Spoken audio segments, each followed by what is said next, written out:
Good evening, everybody. It's 9:30 on the East Coast, 6:30 on the West Coast on a Monday evening. It must be time for your Calamity Jane live stream. James, how are you doing this morning? I'm, I was doing so well, well morning. until I I don't. know. You know what I though?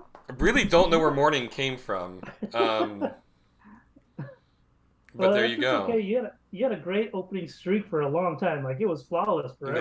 Yeah, So, yeah. hey, you know what? If you want to fast forward to morning for tomorrow morning, that's great. Or you want to rewind back to this morning because it was great for you, then Yeah, that's fair. okay. No, I mean it's you do what you can. They're not all gonna be winners. I'm gonna tell you, they're not gonna all be winners. Yeah. Sometimes you nail it, and then sometimes you say morning. So Well, I don't. I'll help you out. My morning was good, and my evening Wonderful, is also good. So either wonderful. way, we're in good Well, shape. that's perfect. I will take Yeah. that. I will take that. I'm doing mostly okay. We're gonna do an anti-promotion real quick before we get started. Please, Okay. please, this is a public service announcement for anybody who watches our stream at any point. Don't use FedEx. Don't be that guy or girl or So this just is our don't. this is this is our trend now is we're gonna do We're gonna do. anti-advertising. Yeah, I'm actually doing a public. I'm looking directly into the camera. Please, if you love your loved ones, don't send things FedEx. And then so now I've got that out of the way. Oh my gosh, that's hilarious. Actually, I think I mean, I actually like this. I hope we kind of keep it going. So we always just stay rigid at tens to 20s of followers all the Yeah, time yeah, because always because there's just too nobody much wants to. hate. Yeah, Yeah, right. anti. There's too much Yeah, anger. yeah. And I want to follow up by saying our non-sponsor for tonight is Soleil's signature black cherry Ooh, water drink beverage. It blurs it out because of course, yeah, because but yeah, well, we don't want yeah, to get copyright claimed. yeah. Um, But you know that's you got. Do you have it's signature select? is I'm it? assuming maybe. Do you have that over in Georgia or No, no? I've never heard of that. Is it a soda? Is it a sparkling water? Is it booze? It's What is just it? sparkling water. It's Oh, just okay. it's called black cherry. Well, this one's black cherry flavored sparkling water beverage. So make sure you know that you get some beverage and water. Right. It's just a double. Yeah, Yeah, it's like yeah. It needs to water's be. not good enough for you. We've also Yeah, got a it needs. beverage. It's also a beverage. That Right. way you know you can have fun with it too. Yeah, But exactly. that's our non-sponsor. But our Okay. anti-advertising, Is I want to rewind back to that. FedEx, friends yeah, don't let friends ship FedEx. That's the last I want to say about it. Friends don't let yeah, friends ship FedEx. yeah. I'm with you, man. I'm 100%. You know, sometimes we debate on stuff, but again, on this one, I'm 100% with you. Like, it was funny. Like just before our stream, we are talking about FedEx. Every time FedEx is coming my way, it's like they scout my door to make sure I'm not home. I was telling you, you know. So Yeah, just so they could put the little post-it note to say, "Oh, we tried." yeah, Then I always end up going to their hub to pick up stuff. You know, yeah. Well, it because like never. you can sign it and say leave it off the next day Yeah. and don't require a signature, but they only do that half the time. Hmm. The thing that was this isn't the case anymore because A, I don't ship FedEx. But B, Yeah. when I used to work in an office, right? And FedEx has these ridiculous windows. It'll get there between 9 a.m. and midnight, and you're like. So in the rare instances Yeah. where I had to ship something FedEx, I would just take the day off, and of course it wouldn't get there on that day because it never does. I cannot recall a time where I've used FedEx and the package has been delivered when they say it was going to be delivered. That's what happened today. And in fact, the delivery update for me today on my package is we have no idea when it's going to be delivered, Oh, jeez. which usually means it's broken. So Oh man, so bad.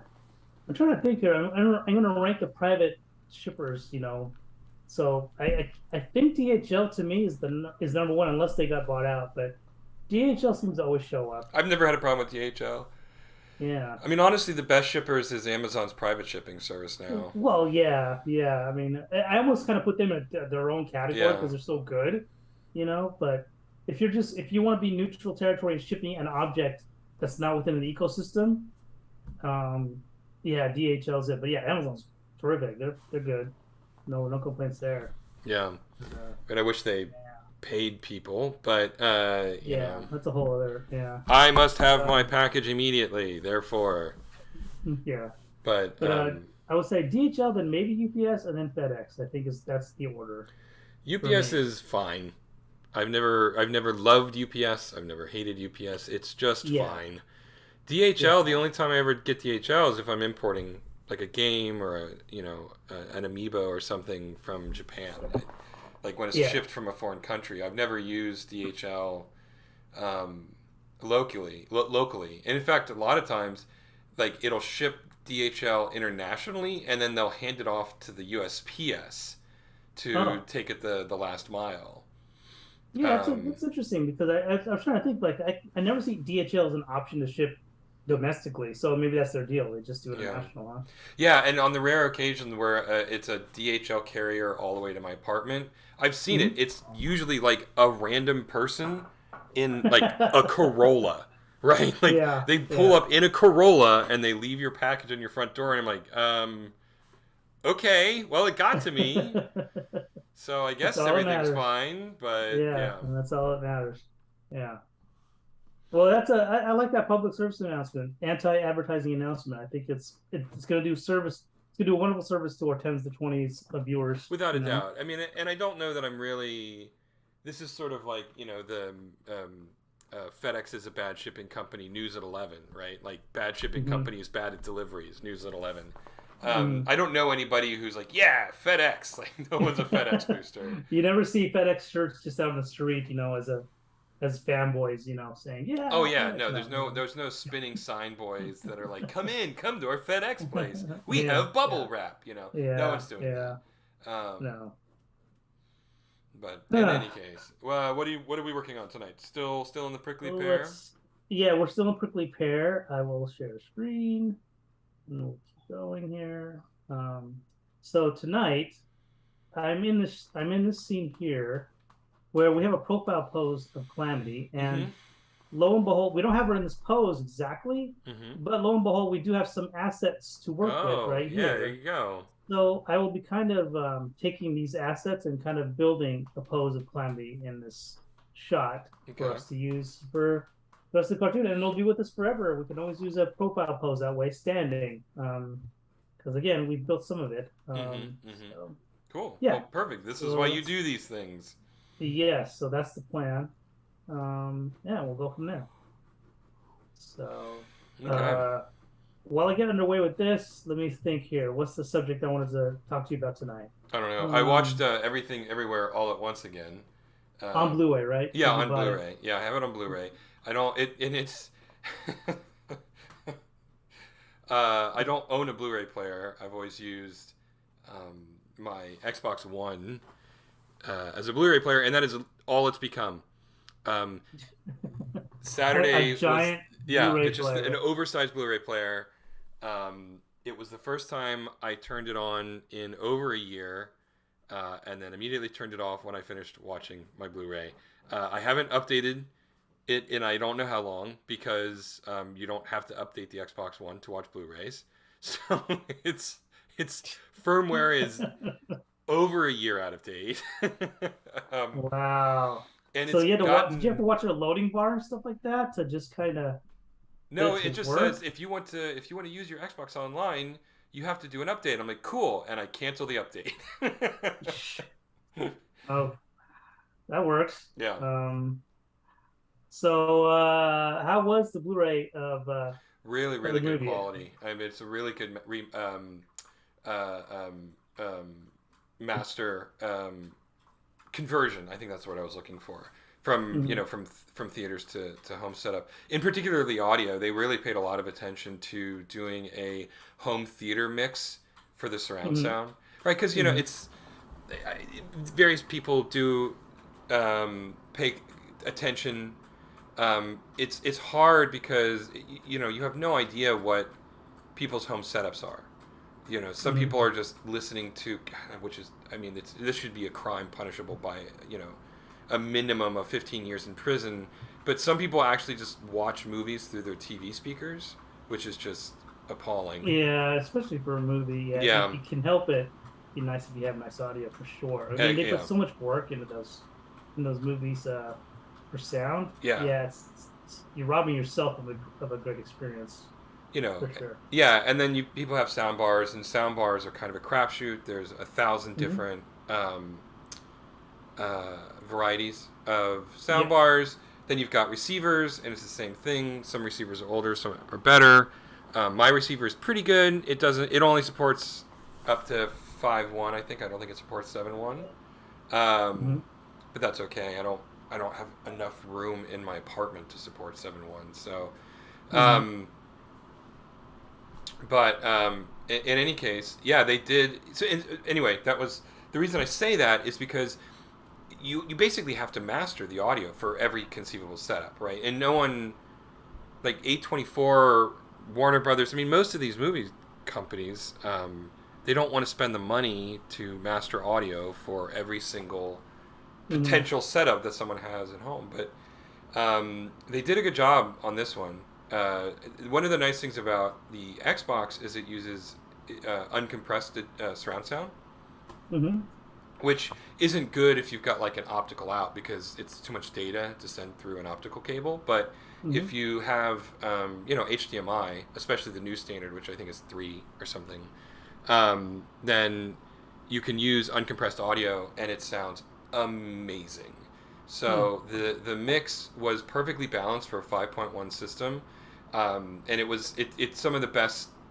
It's some of the best home theater surround sound mixing I've heard in a movie in a long time.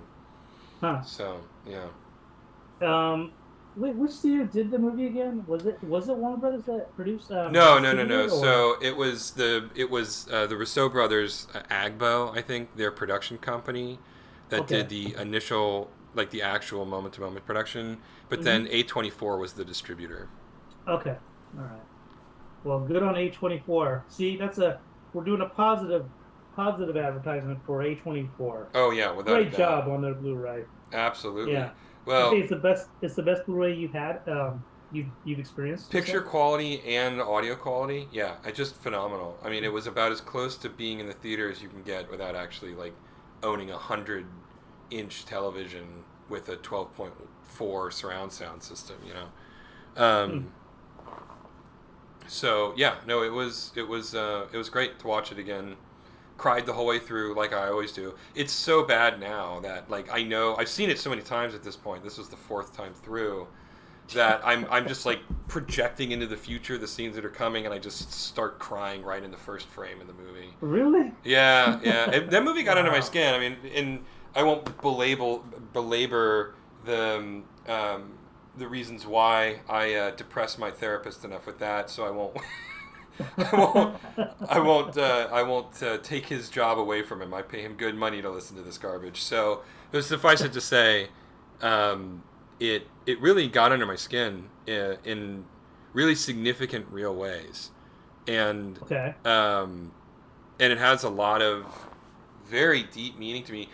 Whether or not I'm just on the same wavelength as the two Daniels, the writers and directors of the movie. I don't know. Maybe I'm assigning meaning to something where there is no meaning. I don't know. Mm-hmm. It doesn't really Mm-hmm. matter because, and Well, this if is it, yeah, something. Yeah, it yeah. I was has gonna meaning for me. say, like, yeah. I mean, I guess they've done their job if it taps an emotional button, or with the viewer, that's Hmm. really cool. So. Yeah, I mean, I think David Lynch said it best.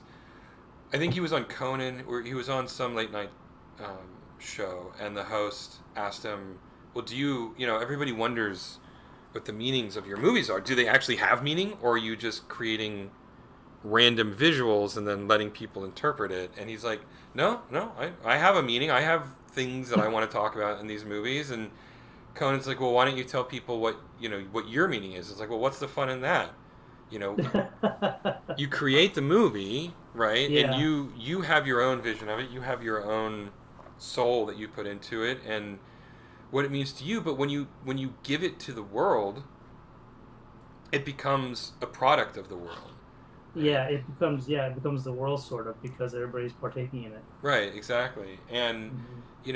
how they interpret it, what it means to them, that's theirs. That belongs to them, right? And so Yeah. David Lynch has always been of the mindset, and I think it's a really cool mindset. Why would he want to take that away from somebody, right? Yeah. Because if he does go, yes, this is actually exactly what the movie is actually about. Yeah, Well, you do. Yeah. yeah, You're pretty much telling a viewer that got something else meaningful out of it. nope, you're wrong. You're Exactly. completely, yeah, it's so tough, when you're doing anything, whether it's writing, art, music, same thing. Taps Mm-hmm. emotional nerve. You can't. It's a feeling. You can't Mm-hmm. fault it. Yeah, Yeah. absolutely. And I mean, I think that there are obviously extremes. I mean, someone can be so off base and so offensive with their interpretation. You're Sure. like, no, that's definitely not it. Yeah, yeah. But within the There's a socially acceptable spectrum yeah, to interpret something, yeah, yeah. Yeah. So barring any of that, uh, I think David Lynch has a really good attitude um, towards art in general, but obviously specifically movies in this one instance. Hmm. Um, so yeah, yeah. Anyway, that's my main thing that I did this weekend was rewatch that movie. So Nice. So what did you see it? Well, okay. We're way beyond spoiler territory for this movie. It's been out for what's it been a year now officially? no, no, it came out in like March. Oh, it came out this year. That's Yeah, right. yeah, Gosh, yeah. feels so long ago. But yeah. Did you see anything different that you missed that you thought was really pretty Every cool? time, Or every time. Unfortunately, sometimes it's not good things. oh, Um, okay. it's just Oh, like you're starting to see. I'm. It's Yeah, this reminds me of like when I used to watch Star Wars. I used to watch I can see the strings on some of the ships. Is that what you're talking about, kind of, it's or kind of just yeah, more? like in Hoth in the Hoth battle because they didn't have the technology to fully do the chroma key masking. Not the uh, chroma key, but the oh, whatever brain no worky. But anyway, it works really well in the blackness of space, yeah. but when you're on the harsh whiteness of Hoth, the compositing doesn't work very well. And so if you look closely at the air speeders in the Battle of Hoth, they're semi-transparent. You can see through them. Oh, really? Yeah, Oh yeah, no. yeah. I'm sure they fixed that Oh yeah, now in the with special the. edition it's totally fixed, but in the I see. original distance you can in the original version you could see through. If you notice it, it's very Wow. subtle, but if you're paying attention, you can see through it. Um, Wow. I just vaguely remember, and I thought that was just a really, it's just, you could pretty much explain it away, but I always thought it was kind of funny how the hospital kind of slightly blurry all around yeah, them. But yeah, I'm assuming that's because they had to kind of do that anyway because of the process. So right. but it actually adds to it, But I didn't notice the transparency part at all when I was a kid watching those. Yeah, Yeah, it was literally crazy. Vaseline that they smeared on the lens for the land speeder thing. Oh, They really? literally smeared Vaseline on the lens to obscure the tires. Or maybe it was Huh. that they smeared Vaseline on the negatives. I don't remember, but they did something to just blur it out, and it was really really low tech. Like it was not. It was That's not. awesome. That's Yeah. so cool. And of Low course. tech's the way is so cool when it works. Like, Yeah. Yeah. even if it doesn't completely work, it's just neat that that's what they came up with, It's Yeah. awesome. Now, obviously, in the special edition, they cleaned all of that up, um, there's no. It's all perfectly clean and perfect, but in the original, it Yeah. was just like almost this heat haze underneath it, which I always thought was cool. It's like yeah, that maybe it would produce a lot of heat under there, right? Just like this Yeah, really yeah. I locally, thought it makes perfect, yeah, yeah. it makes perfect sense, but But in any case, I mean, it makes me wonder though. Do you think you could actually like? I still have the VHS copy someplace, in a mm-hmm. storage unit or something like that. I wonder if you can actually get those digitally, and just watch them untouched, Yeah, in a digital, on DVD or something. That'd be kind of nice. I'm there sure is somebody's a yeah, digitized their copies by now. But, yeah. There is a component of the fan community that is really itching to have them just release every single version of the movie and yeah. let you kind of choose between which ones you want. Mm-hmm. Um, but I don't know. I don't really know what Disney's going to do. Obviously, Disney's all about homogenization, and the last thing they want to do is have multiple versions of the movie out there that people could potentially enjoy because it makes the product more inconsistent, I would argue. Yeah, Um, yeah. Sure, that's fair. But, but anyway, yeah. so yeah, so I'm hitting that point where I've seen everything everywhere all at once enough times that like it's just little things. So it's a blink and you miss it. There's a Mm-hmm. one point where they're in a movie theater and it's supposed to be a packed house, and I don't know if it was um, well, obviously they didn't want to. It's a super low budget. They couldn't afford enough extras to fill out this massive theater. I mean, a 2,000 person theater, right? Like it's just the logistics of filling that for real is crazy. So there's this one close-up scene of Michelle Yeoh, and something's happening. And if you're not looking at her, and you look behind her over her right shoulder, for just 2 or 3 frames, you can see that the theater is completely empty outside of the very few extras they could afford to surround her with, right? Wow. Yeah. And so, That's funny. yeah, and so, like, they were really good in most of the other shots of positioning the camera and everything so that all the extras were sitting in exactly the right locations, right? But this one shot, if again, it's only on frame for like just a fraction of a second, you can see all the empty seats behind their very limited pool of extras. Oh, okay. And so I'm noticing like little, like now that because I've seen it so many times, I'm not really watching the center of the frame anymore. I'm watching the periphery, you're watching it, looking for the goodies, Yeah. And all the little, and mostly it's like, you're rewarded for it.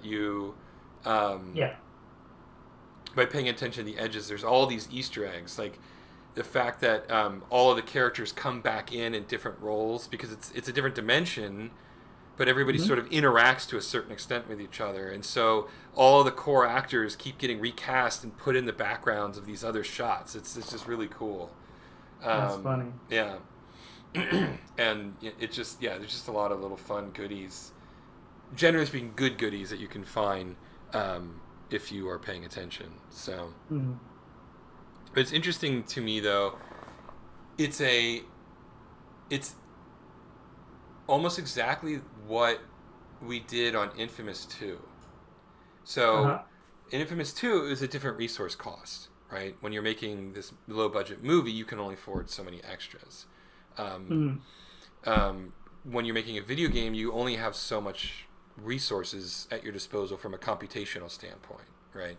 And so there's this moment in Infamous 2 where the main character Cole McGrath and his buddy Zeke Dunbar are infiltrating a rally for the main villain, who's like Abraham Lincoln, evil Abraham Lincoln meets Colonel Sanders from Kentucky Fried Chicken. Really? Really? Funny. Yeah.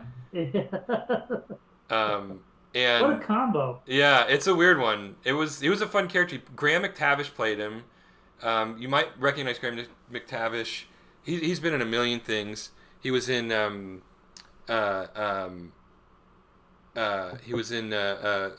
biggest thing you might recognize him from, but he was in the Hobbit movies. He played the strong warrior Hobbit, right? The one, like, this is the guy who's going to get it done Hobbit. Not Oakenshield. I don't remember his name. There's too many dwarves in the Hobbit. I can't remember all their names. Ori and Dori and Gloin and Thorin Oakenshield, and that's impressive. You remember that many off the top of your head. Jeez. I remember Gloin just because of his name, Gloin. That's about it. Right? Yeah. Oakenshield, I remember that one. Yeah. Yeah. But man, I don't remember which one Graham McTavish played, but anyway, so it's this big cutscene, and Cole and Zeke are infiltrating it, and the way we shot it is we couldn't fill the whole plaza, in-game plaza, with NPCs. It would have been too resource intensive. We wouldn't have the animation variety, so you'd see patterning in the animations and things of that nature. All right. Yeah. So the way we did it is we filmed it in multiple parts. So we got the mocap of Cole and Zeke first. And the way we emulated him moving his way through the crowds is we had all of the tech people, the people running the machines, and me and a couple other people stand on the mocap stage in non-reflective material so the system wouldn't pick us up, right?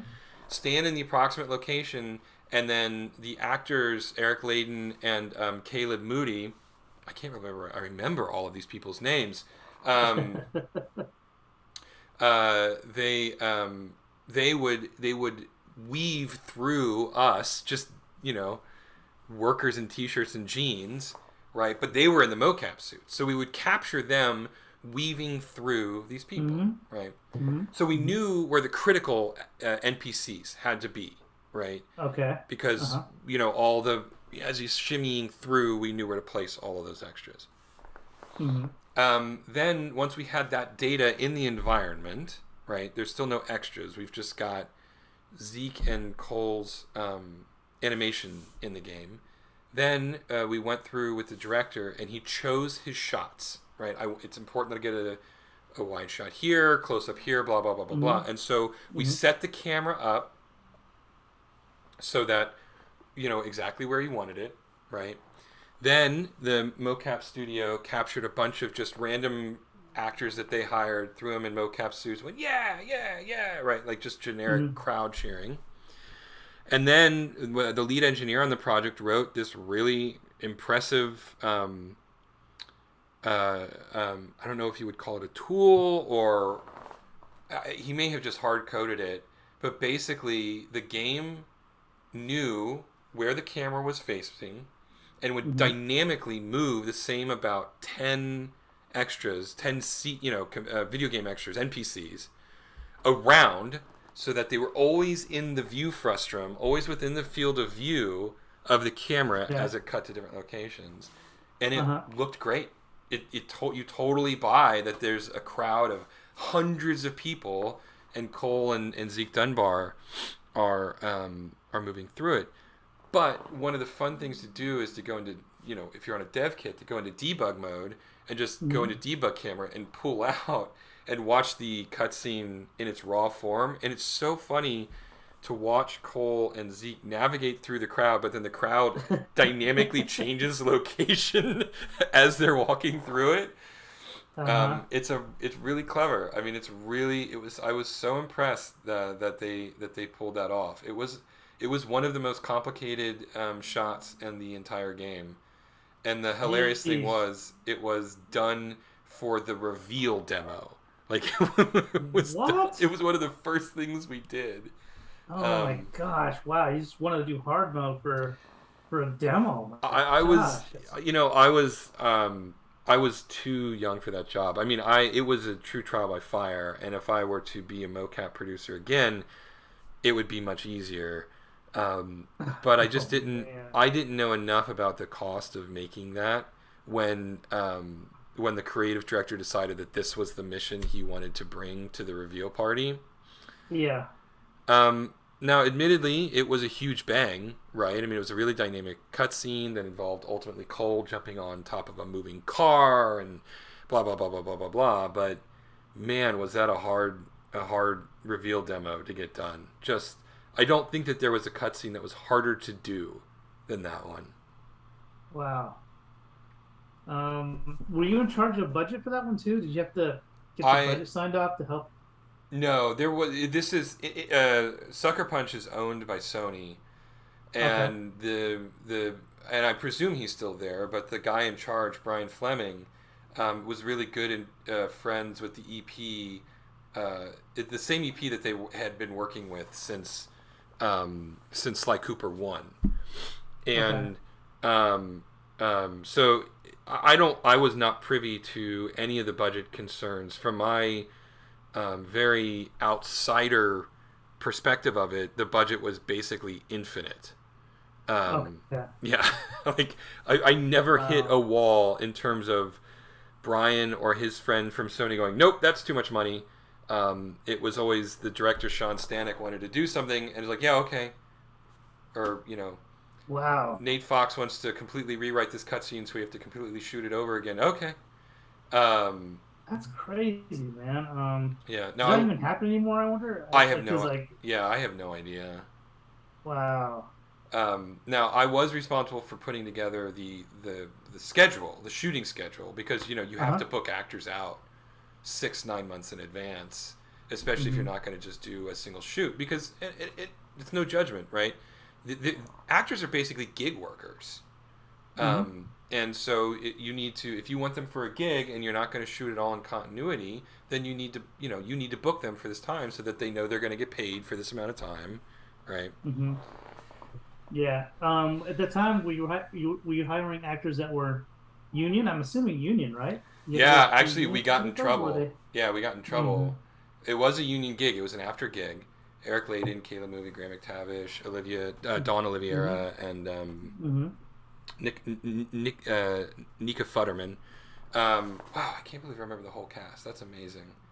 That's impressive, man. Yeah, um, Your memory banks are at are running are yeah, humming along, man. humming along right now, and that was 12 years ago. I worked on that game 12 years ago, and I remember all those people's names. Yeah, gosh. Um, anyway, yes, it was AFTRA, and we actually just as a fun little thing, we had Nate Fox, a creative director, do a very minor character who was only like had 5 lines of dialogue and then dies. Mm-hmm. And everybody, we asked around, is everybody okay with this? Everybody okay with this? Everybody said yes. Graham McTavish wasn't okay with it. He told us he was What? okay with it, but he was not okay with it because Nate Fox wasn't a member of AFTRA.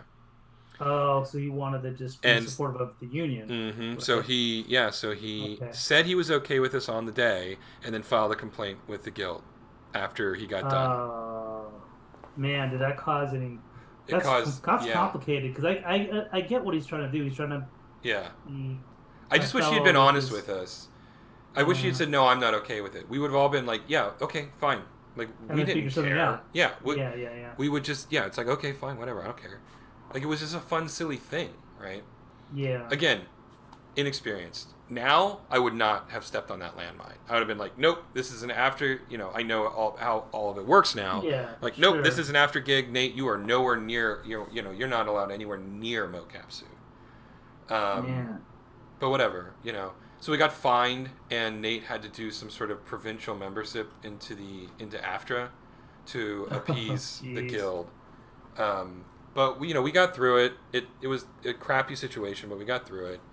I guess the worst Okay. of it was, though, is that McTavish had signed a contract with us and then got the Hobbit gig Uh-huh. and said, I don't care what and I would have done the same thing if I were in his boat. I don't really care what the contract says. I'm moving to New Zealand in, 2 months. And so even though I have signed an agreement saying I'm going to shoot beyond these days, I'm not going to be here to shoot. We need to figure something out. And so I had to completely redo the schedule to make sure. He gave us like 3 months notice. So it wasn't like, it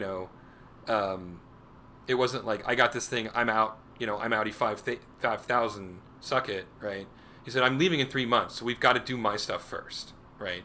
So we had to completely change the shooting schedule to make sure that we got all of his cutscenes, his mocap work in before before he left for New Zealand, and we did it. And he completely fulfilled his contractual obligation in terms of hours on set. But God, did that cause downstream consequences, right? Because we had booked Layden and everybody for this original schedule and all of the cutscenes therein, and we had to Mm-hmm. re-finagle the whole thing to accommodate Graham McTavish. It left a lot of bad blood, because some of the actors felt like we were bending over backwards for him, Mm-hmm. right? Mm-hmm. And we were bending backwards, but ultimately they understood we didn't have a choice. We had already shot something Yeah. like, we almost half of his stuff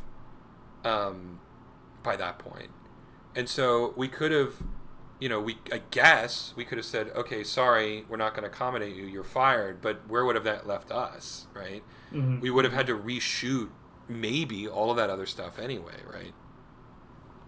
And the decision was made, we did a cost benefit analysis, and the decision was made that the cost was lower to reschedule than it was to recast. So, and I do think it was the right idea. I think it was the right idea, but it was a tough situation. Yeah, I mean, yeah, you're you pretty much had a seesaw between uh working with the talent you wanted because that's the league. Once you find that talent, you want to work with them and get that stuff done versus team morale. Mm-hmm. That's Mm-hmm. really a tough one. No, I mean the actors are Yeah. used to it. They were all Yeah. pros, right? I mean, it doesn't. Yeah. I say bad blood, but it was more like, ugh, this is annoying. Yeah, yeah, yeah, sure. Sure. I mean, they were all fine. They were all pros. But still, yeah, it was challenging. It is fun though. I mean, like Graham McTavish is a big character actor, and I see him everywhere. He does, Yeah. he was in. I'm pretty sure he was in Game of Thrones briefly. He was in. Oh, he does a ton of fantasy stuff. He's just one of those big hulking like 6'3", 6'4", just really muscular Scottish guy. I mean, he's Mm-hmm. perfect for fantasy stuff, right? Mm-hmm. And Mm-hmm. then Don Oliveri got a Showtime show with Don Cheadle of all people, which was really exciting. He was like, "I've worked with her. I'm like 1 degree away from Don Cheadle." Uh-huh. And Eric Layden's, he's a really good character actor, and I see him in stuff all the time too, and it's always exciting to see these Mm-hmm. actors are really successful. That's good. That's Yeah, cool. Nika Futterman is mostly a voice actor, so I don't see her on TV a lot, and she mostly does kids cartoons, so I don't hear her that Mm-hmm. much. But I always, she's always working. I'm sure. So Well, kids yeah, cartoons will always be made forever and yeah, ever and ever. yeah, So that's great. It's good. yeah. So, any case, yeah, wow, that was not expecting to go on a deep dive on production of cutscenes, but for anybody who's ever curious about how that worked, that was kind of a Oh, that's fine, man. I mean, little my inside baseball original. for you. Yeah, that was fun. Yeah, it's fun to hear kind of experiences like that. I mean, Warner Brothers, like when we used to do voice acting for our online cartoons and stuff like that. I can't remember if we did. It's been a while, but we'd have some really good actors, Mm-hmm. voice actors on our stuff. Like I think Billy West comes to mind. I think Oh, yeah, but he's see a back then he was like he's insane now. He's like a superstar. within You the know, animation community. I mean, you say Billy yeah, West to most people, they're going, I don't know who is like I that. don't know, I yeah, don't know, I don't know. But no, yeah, but you he's say it to like like animation nerds like us, we're like Billy West, Billy West, Billy West. yeah, yeah, Why yeah. not But he's Zoidberg, right? I mean, like he does half the voices on Futurama alone, for God's sake, right? Yes, he is insanely talented. So Steve, our guest from a year ago, whatever, he was my boss on that production. Like he sit in those voice sessions and work with him on a bunch of stuff. It Oh was wow. it was pretty cool. There was a lot of really good voice actors. I'm not my memory's not as good as yours where I can recite the names, but Billy West is definitely one of them. I thought Billy West did he do SpongeBob? I can't remember who does SpongeBob's No, that voice, was but Tom Kenny who Tom does. Kenny. Tom Yeah. Kenny was another one. That was another one that we worked with. Oh There we go. wow. See, so Wow. you had to just kind of yeah, it's crazy. There's so many Yeah. people. Yeah. Anyway, Yeah. but That, yeah, that it's is crazy. fun. Yeah. No, we did. It was interesting because we had Phil Lamar do the voice of one of the Mhm. villains in Infamous Okay. 2, or Infamous 1 rather. He wasn't a villain in Infamous 1. He was one of Cole's allies in Infamous 1. John, I don't remember his name. Anyway, so he came back. He comes back for Infamous 2, and he's one of the main villains in Infamous 2. Um, um, but we couldn't afford. Actually, I think it was, and again, no judgment here, but I think Phil Lamar was like, "I'm too old to do mocap. I'm not doing mocap." Right? He Okay. said, "I'm happy to work with you guys again. Come back, replay the character, do all the voiceover that you want. I'm not getting a mocap suit." Okay. And it's like, yeah, that's fine. Well, Um, is he really that old back at that time no, or no, no, no. I just don't think you wanted to do mocap, and that's fine. I mean, there's nothing okay. wrong with That's that. fair. Yeah, yeah, yeah. Um, anyway, so we hired another actor who was like, we did when we got his height and his build from his agent, right? So we knew exactly how tall Philomar was. We knew exactly what his body type was, which is really critical, important, right? Hmm. Because, I mean, I guess it doesn't really matter that much, but you kind of want to like match this source material, right? Hmm. And so we brought this actor in, and he just was a part of the cast. And unfortunately, I don't remember his name, so I apologize there. Um, but he came in, kind of was a part of the cast for the times that we didn't need him. I mean, he was only on set for like 2 or 3 days. Um, because the villain in the game, mostly just shows up as a giant hulking monster beast, Hmm. right? So, and Hmm. that was mostly all hand animated. We didn't do mocap for that. But um, so he came on and he did all of Phil's lines and acted, and he was great. We really enjoyed working with him. Phenomenally good actor. He was a friend of the director, Sean Stanek, actually. Hmm. Um, and then Phil Lamar came in. We showed him all of the cutscenes, right? He was like, okay, okay, cool, cool, cool.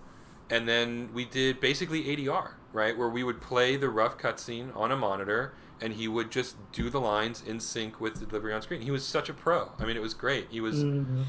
He Mm-hmm. wasn't chatty, he wasn't friendly, he didn't know any of us, right? He was there for a job, but he was super But he, professional and like yeah, he took it seriously, you know? mm-hmm.